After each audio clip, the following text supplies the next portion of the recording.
A poor young black woman let a stranger and his daughter stay for one night, not knowing he was a Korean Mafia boss. On the quiet night of April 2nd, 2022, in the small city of Gimji, a young immigrant named Amara Hensley opened her door, without knowing that a single act of kindness would alter the course of her life. Just hours later, as the storm faded, she would realize that the man seeking shelter carried not only a fragile child, but also a secret that would shift her world in unexpected ways. And no one on that street could have guessed what truly began that night. If you want more stories like this, follow the channel, like the video, and tell us in the comments where you are watching from. The steam rose from the empty pot like a ghost of comfort. Nothing inside but boiling water, yet Amara Hensley held her face over it, as if warmth alone could fill the hollow ache in her stomach. The studio apartment in Gimji was so small that she could touch both walls if she stretched her arms wide. And tonight, those walls felt like they were closing in with the weight of every decision that had led her here. "Grandma, I'm fine. Really." Her voice cracked slightly as she spoke into the phone on speaker, the only light in the room coming from its dim screen. Outside, rain hammered against the single window with an almost accusatory rhythm, as if the sky itself was disappointed in her. "Baby, you don't sound fine." Her grandmother's voice came through, fragile and worried from thousands of miles away in Georgia. "When are you coming home?" Amara's eyes drifted to the eviction notice taped to the door. 3 days. That's all she had left. The edges of the paper fluttered each time the wind found its way through the poorly sealed frame, mocking her with its persistence.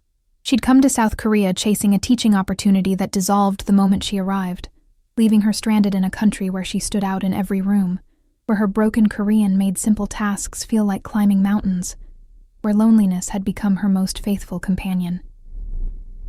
"Soon, Grandma. I promise. I just need a little more time." The lie tasted bitter, but the truth would have broken the only person who still believed in her. After the call ended, silence rushed in like water filling a sinking ship. Amara sat on the thin mattress on the floor. No bed frame, no furniture except a small table and one plastic chair, and let herself feel the full weight of her reality. 23 years old. Alone in Gimje, a city where nothing much happened, where life moved slowly for everyone except her, racing toward some invisible edge she couldn't see but felt coming. Her stomach growled, a sound so loud in the quiet room that it startled her. When had she last eaten? Yesterday morning. A single kimbap from the convenience store, stretched across 2 meals. She'd been rationing the few ones she had left, but the math was brutal and honest. She wouldn't make it another week. The rain grew heavier, turning the world outside into a gray blur. Amara pulled her thin jacket tighter. The heating had been cut off 2 days ago, and made a decision. There was a small restaurant 3 blocks away that sometimes sold discounted dosarak late at night. If she went now, maybe she could afford something. Maybe. She stood, legs weak from hunger and cold, and reached for the door handle. That's when the knocking came. Not a gentle tap, not a neighbor's familiar rhythm. This was urgent. 3 hard strikes that made her heart lurch into her throat. Nobody visited her. Nobody even knew she existed in this forgotten corner of Gimje. Amara froze, hand hovering over the handle. The knocking came again, more insistent this time, accompanied by a voice. Male, speaking rapid Korean she couldn't fully understand, but the desperation in his tone cut through the language barrier like a knife. She opened the door. The man standing there was drenched, water streaming from his dark hair, his expensive-looking coat doing nothing to protect him from the storm. But it wasn't him that made Amara's breath catch. It was the child in his arms. A little girl, maybe 5 or 6 years old, pale as moonlight, her small body shivering violently, eyes half closed, lips tinged with an alarming shade of blue. "Please," the man said in English, accented but clear, his voice carrying a controlled urgency that suggested he was used to being in command, but was now barely holding himself together. "My daughter. She needs help. The clinic is closed. I saw your light." Every instinct Amara had screamed at her to close the door. She didn't know this man. This was exactly the kind of situation her grandmother had warned her about. Strange man, strange city, middle of the night. But then the little girl's eyes fluttered open for just a moment, and Amara saw something in them that shattered every wall of self-preservation she'd built. Pure, vulnerable fear. The kind of fear that only a child could express so completely. The fear of not understanding why her body wouldn't stop shaking, why the world felt so cold, why the adult holding her looked so scared. "Come in," Amara heard herself say, stepping aside before her rational mind could object. The man, Han Jae-woon, though she didn't know his name yet, moved past her with the careful precision of someone trying not to show how close to panic he really was. He laid his daughter, Seo-rin, on Amara's mattress with a tenderness that seemed almost painful to witness. Amara's hands moved on autopilot, years of watching her grandmother care for sick neighbors flooding back to her. She grabbed the only 2 medicine tablets she had left, fever reducers she'd been saving for herself, and crushed them into the small amount of water she could boil. She found a clean cloth, dampened it, and pressed it against the child's burning forehead. "What's her name?" Amara asked softly, kneeling beside the mattress. "Seo-rin. Han Seo-rin." The way he said it, with such weight, such love wrapped in layers of something that looked like guilt, made Amara's chest tighten. She'd seen that look before, in her grandmother's eyes whenever she talked about Amara's mother, about mistakes that couldn't be unmade, about love that arrived too late. For the next hour, Amara worked with everything she had. She made a weak broth from the last bit of rice and dried seaweed she'd been saving, coaxing Seo-rin to take small sips.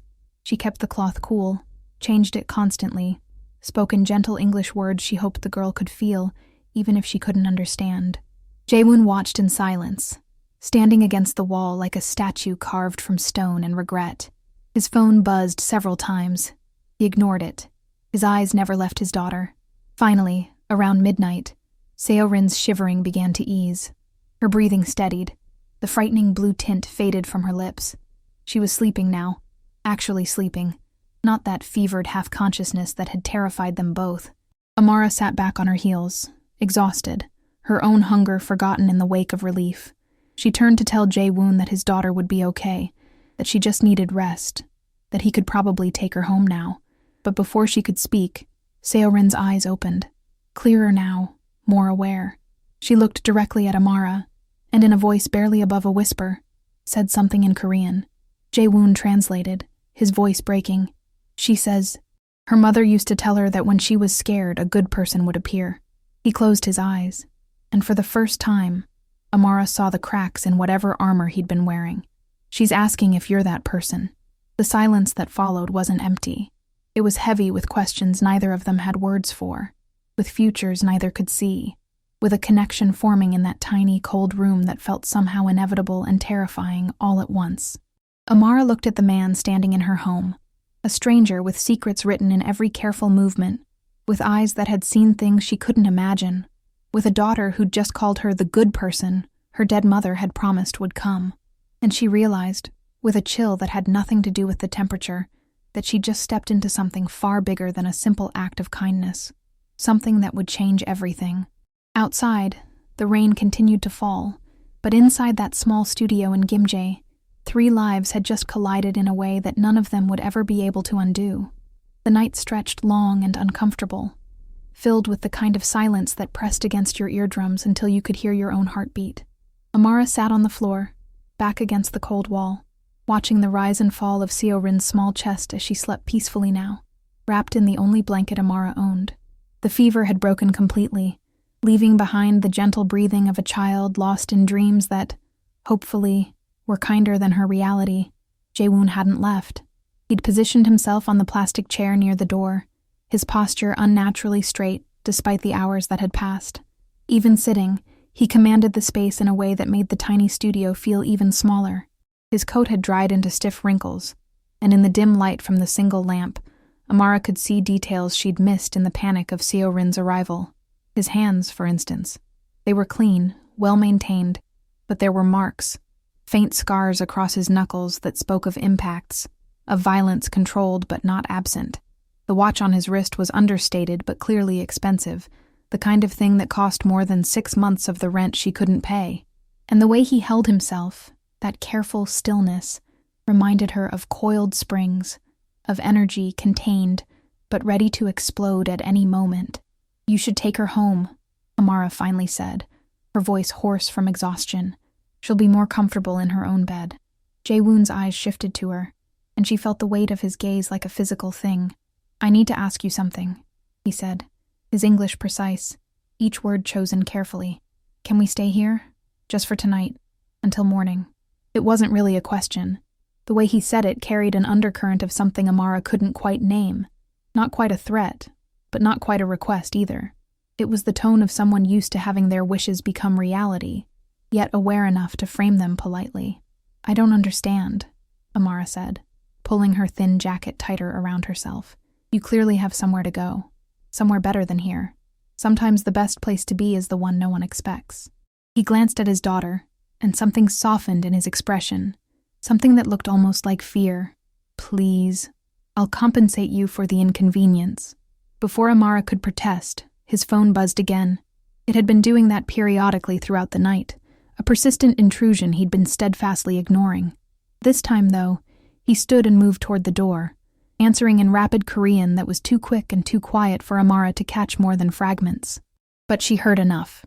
Words like movement and careful, and something that sounded like don't draw attention. His tone shifted completely during the call.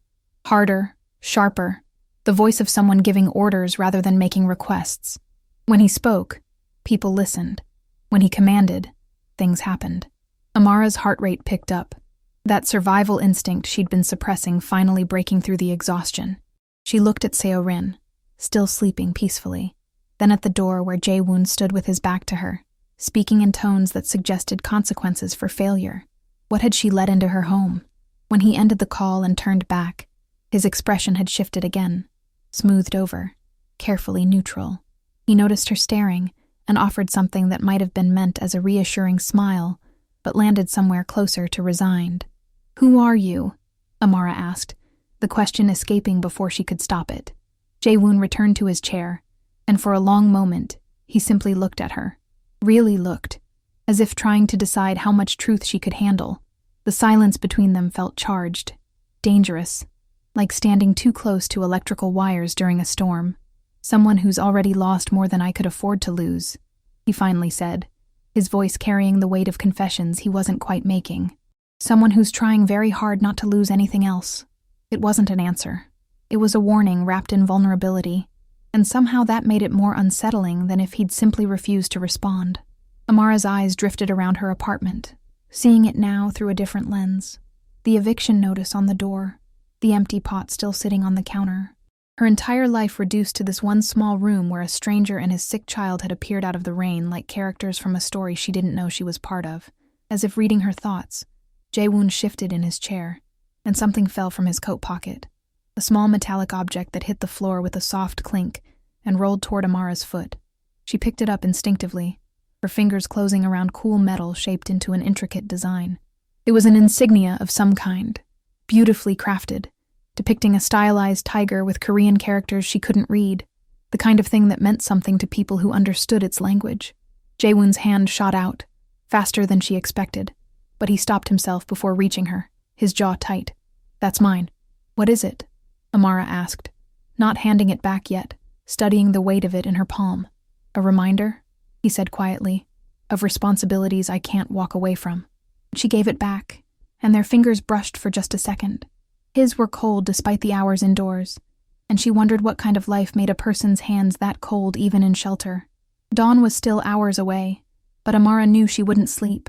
Not with this man sitting in her apartment, secrets radiating from him like heat from a fire. Not with his daughter sleeping peacefully in her bed, innocent and unaware of whatever shadows followed her father. Outside, the rain had finally stopped, but the silence it left behind felt more ominous than the storm ever had. Morning arrived with the kind of pale sunlight that made everything look washed out and temporary, as if the world hadn't quite committed to being real yet. Amara had dozed off sometime around 5, her body finally surrendering to exhaustion despite her mind's protests. And when she woke, the first thing she noticed was the smell of coffee. Real coffee, not the instant packets she'd been stretching for weeks. Jae-woon stood by her tiny counter, somehow having procured not only coffee, but also a bag of fresh pastries from the bakery 3 streets over, the one Amara had walked past countless times, stomach growling, never able to afford their perfectly golden hot tuck. Seo-rin sat on the mattress, looking remarkably recovered, nibbling on a piece of bread with the careful attention only children gave to food when they were truly tasting it. "You went out," Amara said, her voice still rough with sleep. It wasn't a question, but it carried the weight of accusation. He'd left his sick daughter alone with a stranger, which meant either he trusted Amara implicitly or didn't view her as a threat worth considering. Briefly, he replied, pouring coffee into the only mug she owned and handing it to her. The gesture was so casual, so domestic, that it felt surreal. Seo-rin needed proper breakfast. So did you. Amara wanted to refuse on principle, wanted to maintain some boundary between her desperate situation and this man's casual wealth, but her stomach betrayed her with a sound that made Seo-rin giggle, a light musical sound that seemed impossible given the night they'd all endured. She ate. God, she ate like someone who'd forgotten what food could taste like when it wasn't just fuel for survival. The hotteok was still warm, the sweet cinnamon filling melting on her tongue, and she had to close her eyes against the sudden sting of tears because something as simple as breakfast shouldn't feel this overwhelming. When she opened her eyes, Jae-woon was watching her with an expression she couldn't quite read, something between pity and recognition, as if he understood what it meant to be hungry in ways that went beyond the physical. "I need to go home," he said after a moment, glancing at his daughter, who was now playing with the edge of the blanket, creating elaborate patterns only she could see. "But before I do, I want to make you an offer."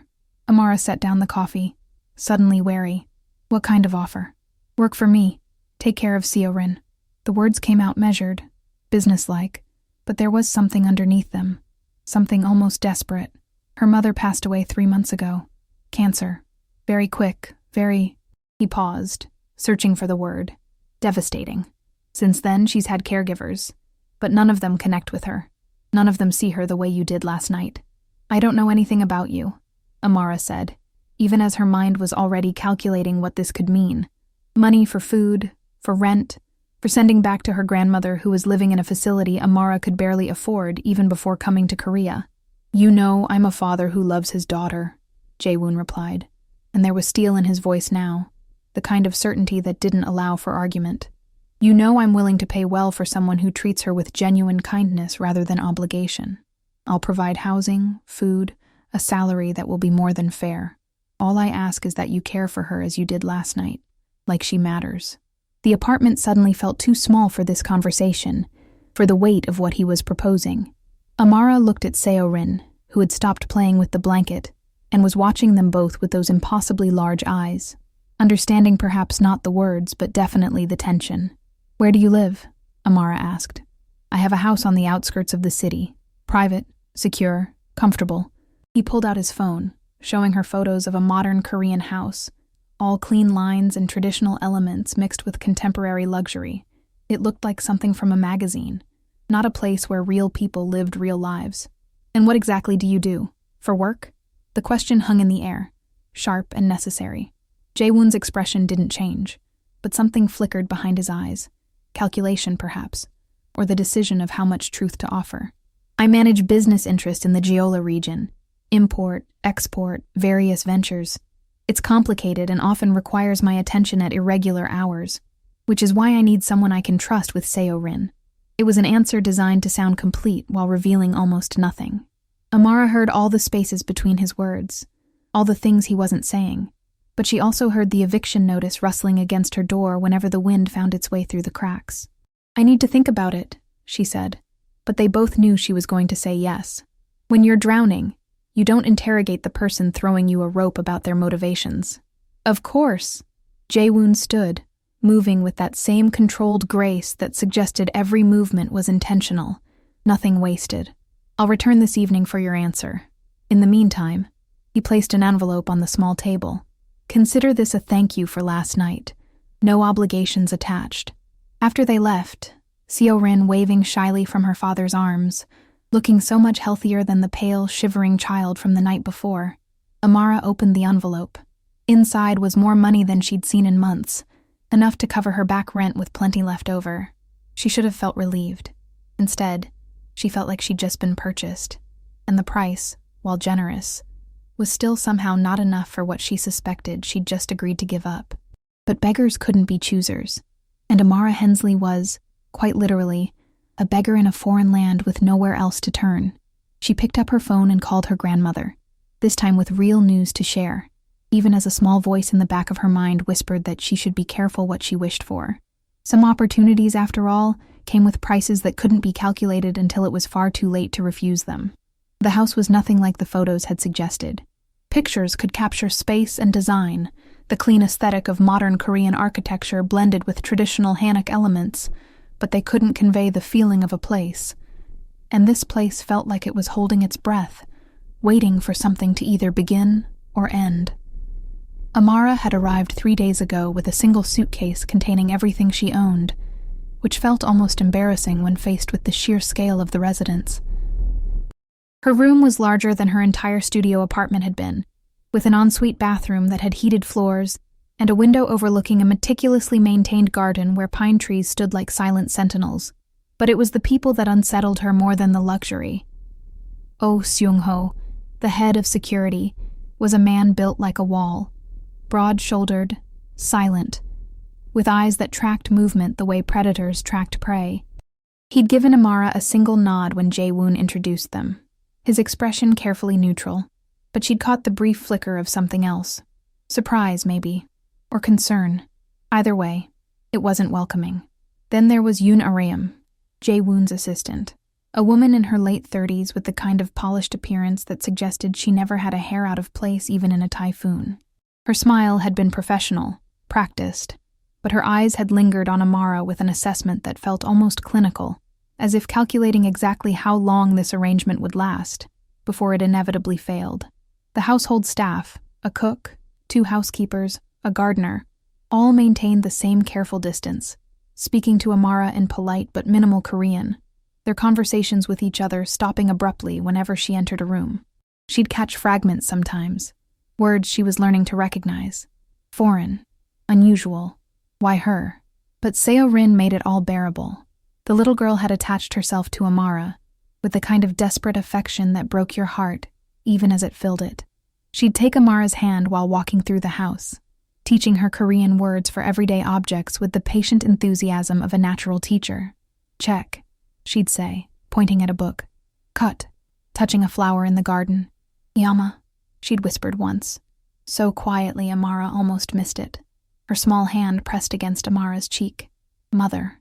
Amara had frozen, unsure how to respond, but Seo-rin had simply smiled, sad and knowing in a way no 6-year-old should be, and moved on to the next word as if she hadn't just shattered something inside Amara's chest. The routine settled quickly. Mornings were for breakfast together. Seo-rin insisted on sitting next to Amara, often abandoning her own chair to climb into Amara's lap instead. Then lessons. Jae-woon had hired tutors for language and math, but Seo-rin studied better when Amara stayed in the room, providing silent encouragement and help with English pronunciation that delighted the child. Afternoons were for play, for walks in the garden, for reading stories that Amara would translate into English, embellishing the narratives until Seo-rin giggled with delight at her dramatic voices. Evenings, though, evenings belonged to shadows. Jae-woon would return from wherever his business interests took him, always impeccably dressed, always carrying the weight of concerns he never discussed. He'd spend an hour with Seo-rin, reading to her, listening to her chatter about her day, his attention so completely focused on his daughter that the rest of the world seemed to disappear. But then, he'd retreat to his office, and the house would transform. Seung-ho would appear from wherever he stationed himself during the day. Cars would arrive, expensive, dark-windowed vehicles that looked like they cost more than most people's homes. Men in suits would enter through the side entrance, never the main door, and the office at the end of the east wing would emanate low voices discussing things Amara couldn't hear, but could feel in the tension that permeated the walls. On her 4th night, Amara woke at 2 a.m. to the sound of trucks. Not the normal delivery vehicles that might bring groceries or supplies, but heavy trucks that made the windows vibrate slightly with their engines. She moved to her window and saw, in the dim security lighting, men unloading large containers with the kind of careful urgency that suggested whatever was inside was valuable, fragile, or both. Seung-ho supervised, his phone pressed to his ear, and even from this distance, Amara could see the rigid set of his shoulders, the way he kept scanning the perimeter, as if expecting trouble to materialize from the darkness. The trucks were gone within 20 minutes, leaving no trace except the disturbed gravel in the driveway and Amara's racing heartbeat. She began to notice other things. Rooms that were always locked, their doors solid and keyless, the kind that required biometric access. Conversations that stopped not just when she entered, but sometimes when she was simply approaching, as if people could sense her presence before seeing her. The way Ariam would appear moments after any delivery, clipboard in hand, checking items against some list only she could see. And then, there were the phones. Jae-woon carried two, one he used openly, answering calls about mundane things like school enrollments and household repairs. The other, a sleek black device, he would excuse himself to answer, stepping away with an expression that suggested the stakes of those conversations were significantly higher. On the fifth day, while Seo-rin napped and Amara was exploring the parts of the house she was allowed to access, she found herself in a hallway she'd never ventured down before. The walls here were lined with photographs, family portraits mostly. Jae-woon looked younger in many of them, his expression less guarded, and beside him stood a woman of ethereal beauty, her smile genuine and warm. Seo-rin's mother. She had to be. The resemblance was unmistakable. Same delicate features, same expressive eyes. In one photo, the woman held an infant Seo-rin, and someone had captured a moment of pure joy, of complete contentment. Amara stared at it, feeling like an intruder on grief she had no right to witness. She was everything good about my life. Jae-woon's voice came from behind her, quiet, but not accusatory. Amara hadn't heard him approach, another skill he seemed to possess, moving without sound. "I'm sorry," Amara said, though she wasn't sure what she was apologizing for. Looking at the photos? Taking the job? Existing in the space his wife once occupied? "Don't be. Ji-won would have liked you." He stepped closer, studying the photograph with an expression of longing so profound, it was almost painful to witness. She believed in seeing people, really seeing them, beyond surface judgments. She saw me when no one else did. It was the most he'd ever shared about himself, about his life before Amara had stumbled into it, and she wanted to ask what he meant, what version of himself had needed seeing, but something in his posture suggested the confession was over. That night, she found an envelope on her pillow. Inside was a single photograph, Seo-rin with her mother, both laughing at something off camera. And on the back, written in elegant Korean script that Amara had to use her phone to translate, were words that made her blood run cold. "If for some reason I cannot return, take care of her, especially the silences." 2 weeks had passed since Amara found the photograph with Ji-won's haunting message, and the words had burrowed into her mind like splinters she couldn't extract. Especially the silences. What did that mean? Seo-rin was a chatterbox most days, filling the house with questions and observations, and the kind of endless commentary that only children could sustain without exhaustion. But there were moments, sudden, jarring moments, when the little girl would go completely still, her eyes fixed on something only she could see, and the silence that descended felt weighted, significant, like she was listening to conversations happening in frequencies Amara couldn't access. It happened during breakfast one morning. Seo-rin had been laughing at Amara's attempt to pronounce tteokbokki correctly, her small hands clapping with delight at each butchered syllable, when suddenly she stopped mid-giggle. Her face drained of color, her gaze shifting to the doorway where nobody stood, and she whispered something in Korean so soft that Amara almost missed it. "Iyama says some of Appa's choices bring people who aren't kind." The words hung in the air like smoke, impossible to grasp, but impossible to ignore.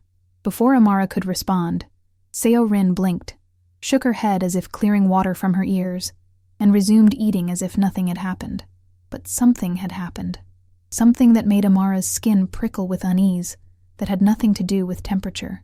She started paying closer attention after that, and what she noticed made her stomach twist with growing dread. The household staff whispered more frequently now, their conversations gaining an urgency that hadn't been there before. She caught Shung-ho on the phone one afternoon, his voice low but tense, speaking rapidly about movements and patterns and watching the perimeter. When he noticed her standing in the hallway, he'd switched to a smile that looked painful on his serious face and nodded politely before disappearing toward Jae-woon's office. Ariam had become even more present, her clipboard a permanent fixture, her phone constantly buzzing with messages that made her frown in ways she thought no one was watching. But Amara was watching now, seeing all the small signs she'd been too grateful, too desperate, too willfully blind to notice before. The trucks came more frequently, always late at night, always with that same careful urgency, always supervised by men whose faces Amara never quite saw clearly, but whose body language spoke of violence held carefully in check. And then there was the car. It appeared 3 days ago, parked on the rural road that ran past the estate's back entrance, a dark sedan with tinted windows that never seemed to leave. It was there in the morning when Amara took Seo Rin for their garden walk, there in the afternoon when they returned from an outing to a nearby park, there at night when Amara couldn't sleep and stood at her window wondering what she'd gotten herself into. Seung-ho noticed it too. She'd seen him studying the vehicle through binoculars, his jaw tight, his free hand resting on something at his hip that Amara suspected wasn't a phone. The breaking point came on a Thursday afternoon.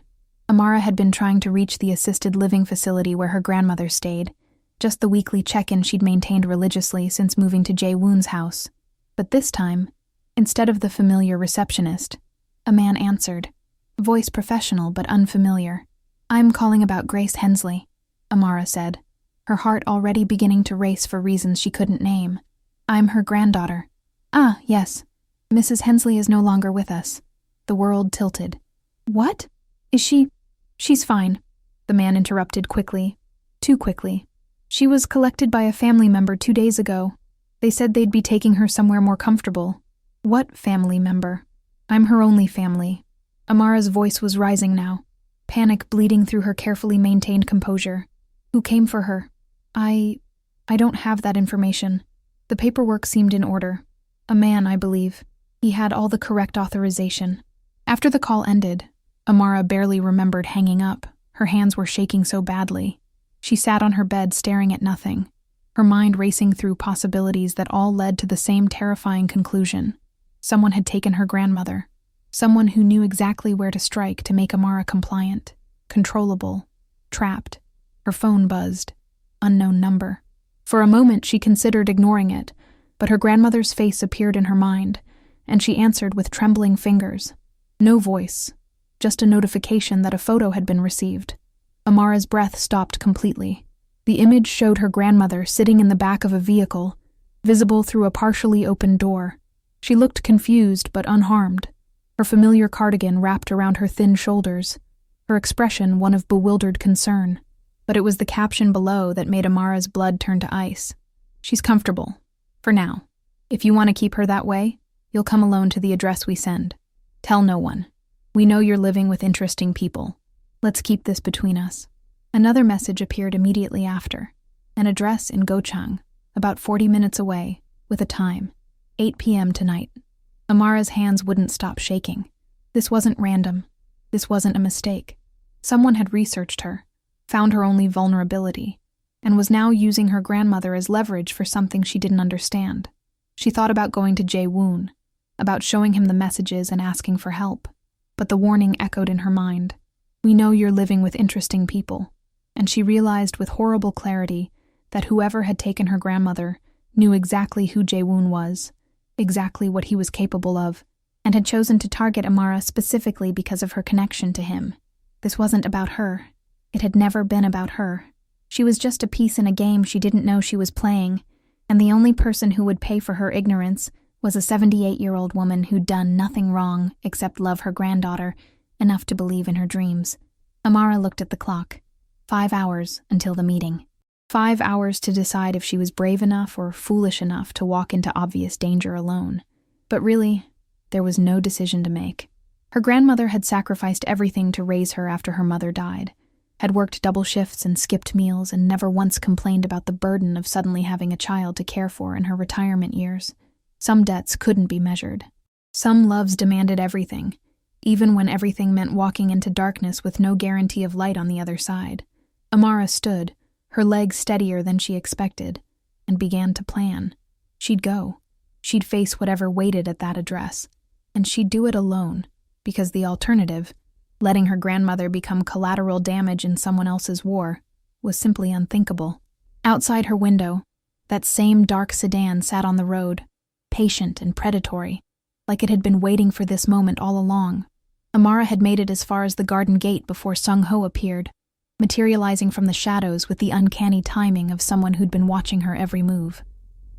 His expression was unreadable, but his body language spoke volumes, positioned between her and freedom, arms crossed, immovable as a mountain.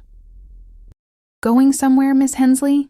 His English was accented but clear, each word enunciated with careful precision. "I need to run an errand." Amara tried to keep her voice steady, casual, as if leaving at 7:30 at night with a backpack, and barely controlled panic radiating from every pore was perfectly normal behavior. "At this hour? Alone?" Sung-ho's eyes narrowed slightly. "I don't think that's wise. I'm not asking for permission." The words came out sharper than she intended, fear making her defensive. "I'm an employee, not a prisoner." Something flickered across Sung-ho's face. Was it respect? Or pity? Before he could respond, another voice cut through the evening air, calm and commanding in a way that made them both turn. "What's happening here?" Jae-woon stood on the pathway leading from the house, his suit jacket removed, shirt sleeves rolled to his elbows, the most casual Amara had ever seen him. But there was nothing casual about the intensity in his gaze as it moved between her and his security chief, reading a situation that had clearly already been reported to him. "She was leaving," Sung-ho said simply, and Amara hated how that single sentence made her sound like a child being caught sneaking out, rather than an adult making her own choices. Jae-woon's attention fixed on her completely, and she felt the weight of it like a physical pressure. "Amara, what's wrong?"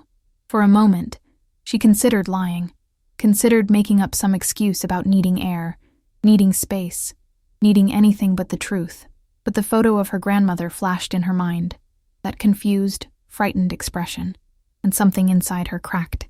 "They took her." Her voice broke on the words. "They took my grandmother, and they want me to come alone. And I don't have time to explain because if I'm not there by 8... Who took her?" Jae-woon's voice had changed completely, dropping into a register that made Amara understand, finally and completely, that this was not a man who asked questions he didn't intend to have answered. "Show me."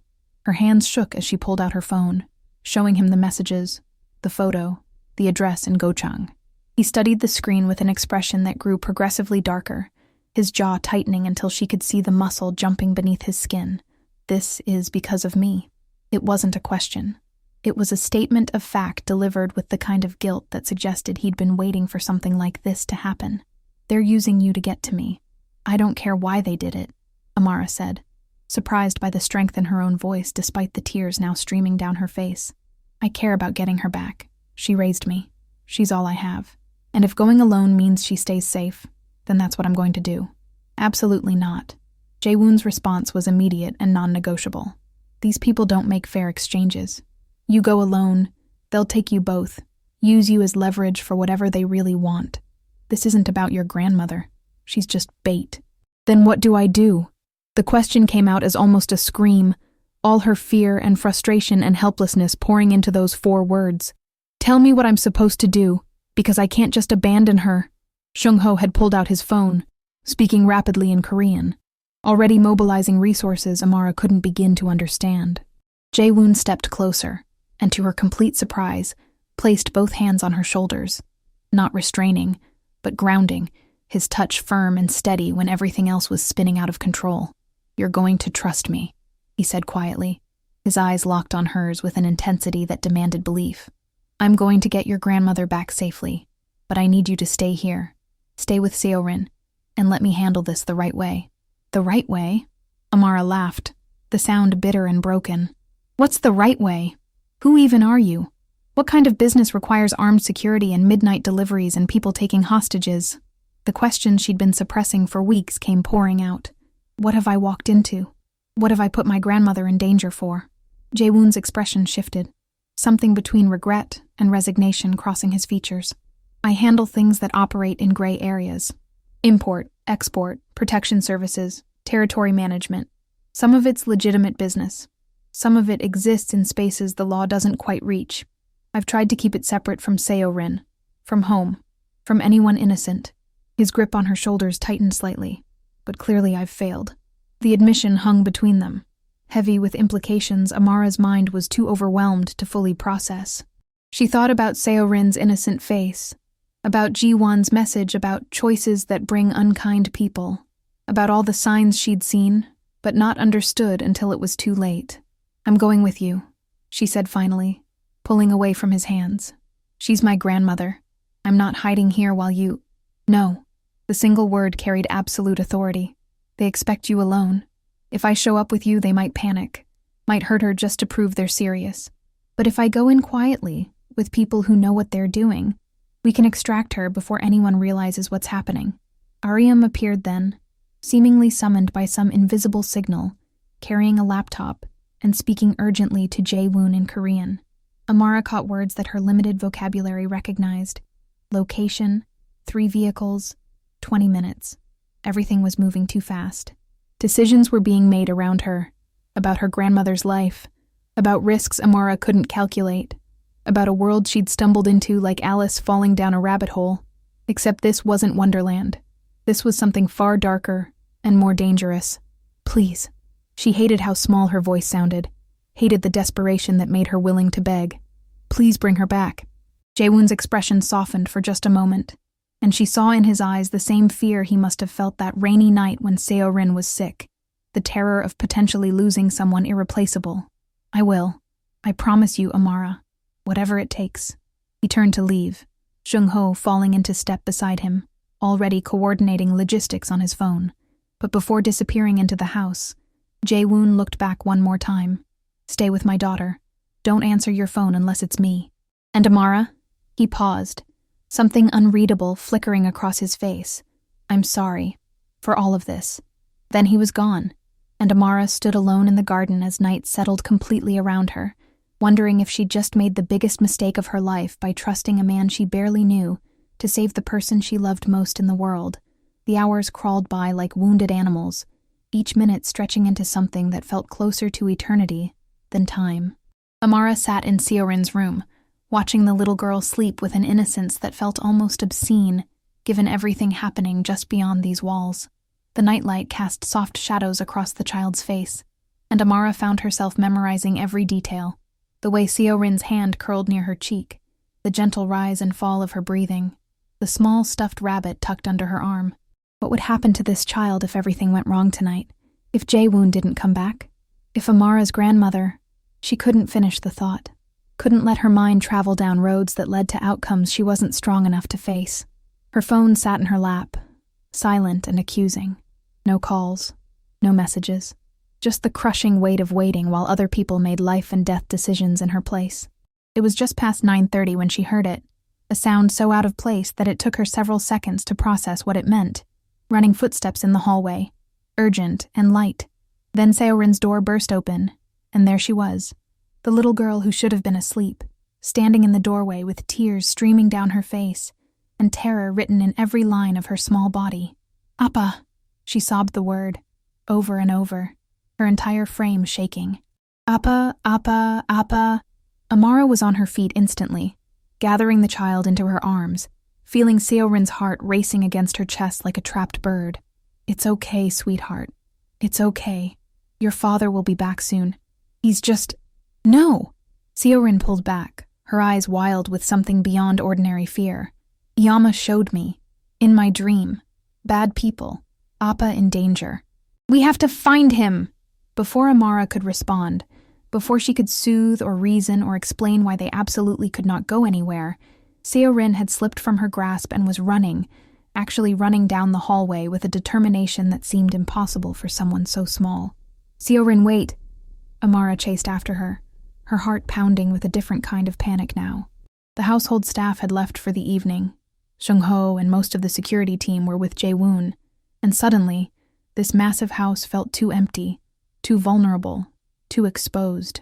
She caught up to Seo-rin at the front door, where the child was struggling with the lock, her small hands fumbling with mechanisms designed to keep people out, but now keeping her in. "Please," she begged, looking up at Amara with Ji-won's eyes filled with tears. "Please, we have to go. Yama said you'd understand. She said you'd help." The mention of the dead mother, spoken with such conviction, sent ice down Amara's spine, but it was the raw desperation in Seo-rin's voice that broke through every rational objection.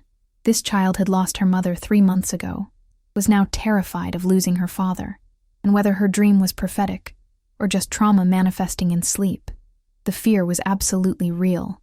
"Okay," Amara heard herself say, even as every instinct screamed that this was a terrible idea. "Okay, but we stay together. We don't split up, understand?" Seorin nodded so vigorously her entire body moved, and within minutes they were in Amara's small rental car, the one Jae-woon had provided for her but she'd rarely used, driving through the dark rural roads toward Gimja's night market. Seorin had insisted that's where they needed to go, speaking with the strange certainty of a child who believed absolutely in what she was saying. The market was mostly closed, just a few vendors packing up their stalls, the usual vibrant chaos reduced to shadows, and the lingering smell of tteokbokki and hotteok. Rain had started falling, light but persistent, turning the ground slick and reflective under the sparse streetlights. "Where exactly are we going?" Amara asked, her hand tight around Seorin's, refusing to let go even for a second. But Seorin had stopped walking, her body gone rigid, staring at something Amara couldn't see. Then, without warning, she broke free and ran toward one of the closed vendor stalls, disappearing behind it into the shadows. "Seorin!" Amara's scream echoed through the empty market as she ran after her shoes splashing through puddles, her heart threatening to burst from her chest. She rounded the corner of the stall and found the little girl crouched behind a stack of empty crates, her arms wrapped around herself, shaking so violently her teeth chattered. Amara dropped to her knees, pulling Seorin against her, using her own body to shield the child from whatever had frightened her. "It's okay. You're safe.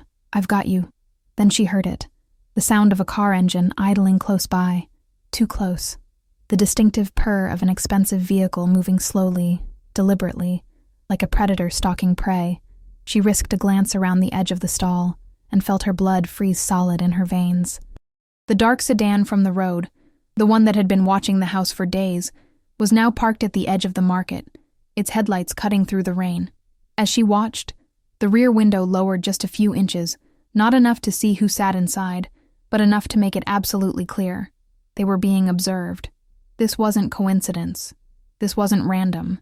Somehow, impossibly, they'd been followed, or worse, expected. Amara's phone buzzed in her pocket, making her jump so violently she nearly dropped it. Unknown number. Her hands shook as she answered, pressing the phone to her ear while keeping her other arm wrapped protectively around Seorin. "Hello?" Her voice came out as barely a whisper. The response was a laugh, soft, cold, utterly devoid of humor. "You brought the girl. How convenient. Han Jae-woon is going to be very cooperative now, don't you think?" The line went dead, leaving only the sound of rain and Seorin's frightened breathing and the idling engine of a car that sat between them and any chance of escape. Amara held the child tighter, her mind racing through options that all led nowhere safe, and for the first time since this nightmare began, she felt the true weight of real fear. Not worry, not anxiety, but the bone-deep understanding that they were in actual danger, and she had no idea how to save them. The car's window rolled up slowly, deliberately, and somehow that was more terrifying than anything else, because it meant whoever sat inside wasn't worried about them running, wasn't worried about them calling for help, wasn't worried at all. And that, more than anything, told Amara exactly how much trouble they were really in.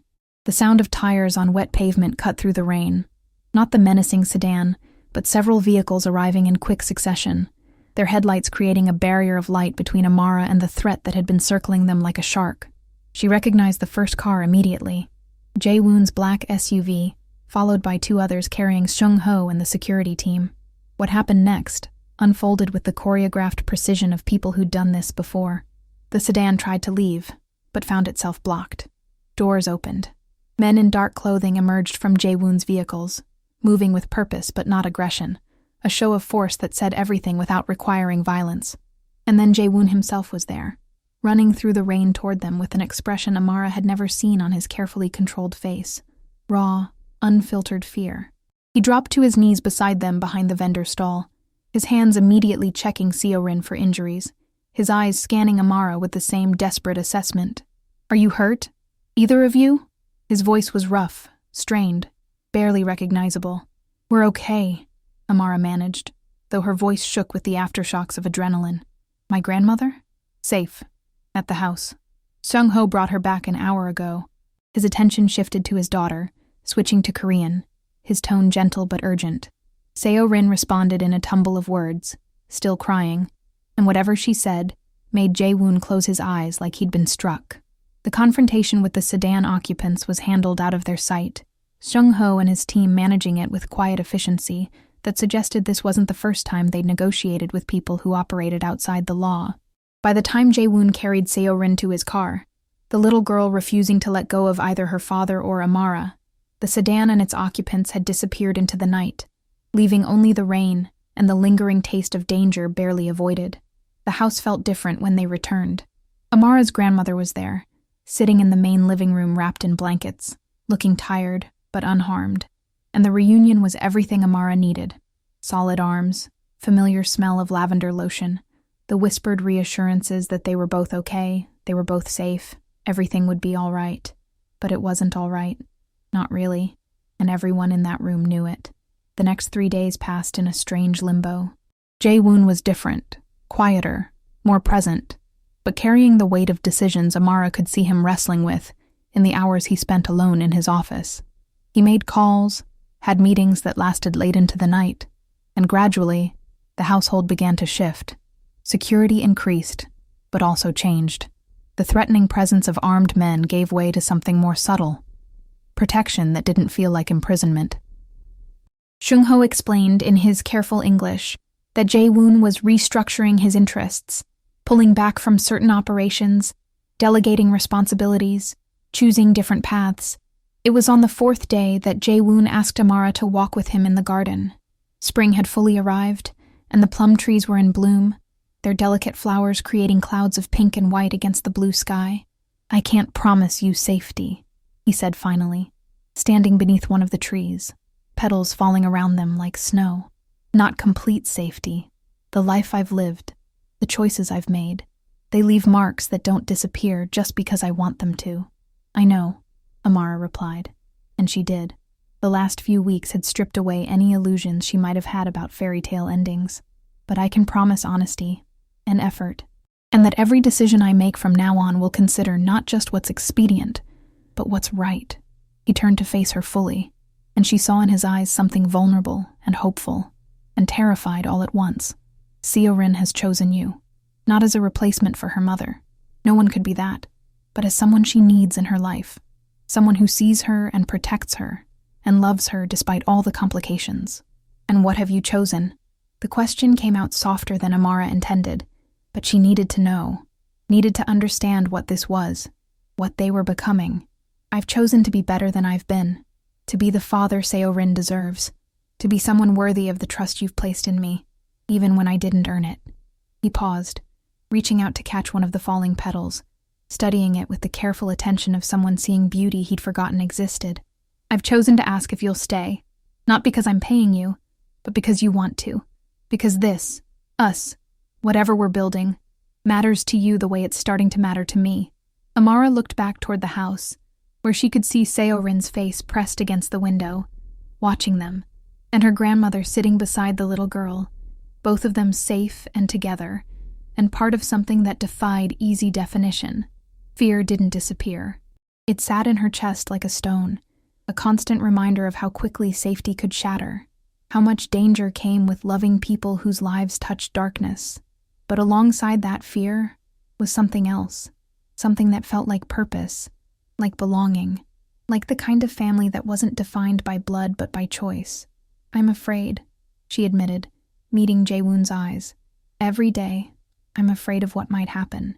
"So am I," he said simply, and the honesty of it, the admission that this powerful man who commanded respect and fear from others was also terrified, made something in Amara's heart crack open. "I'll stay," she said finally. "Not because I'm not afraid, but because some things are worth being afraid for." Seo-rin came running out then, breaking the moment with the perfect timing of children everywhere, launching herself at both of them with the absolute certainty that they would catch her.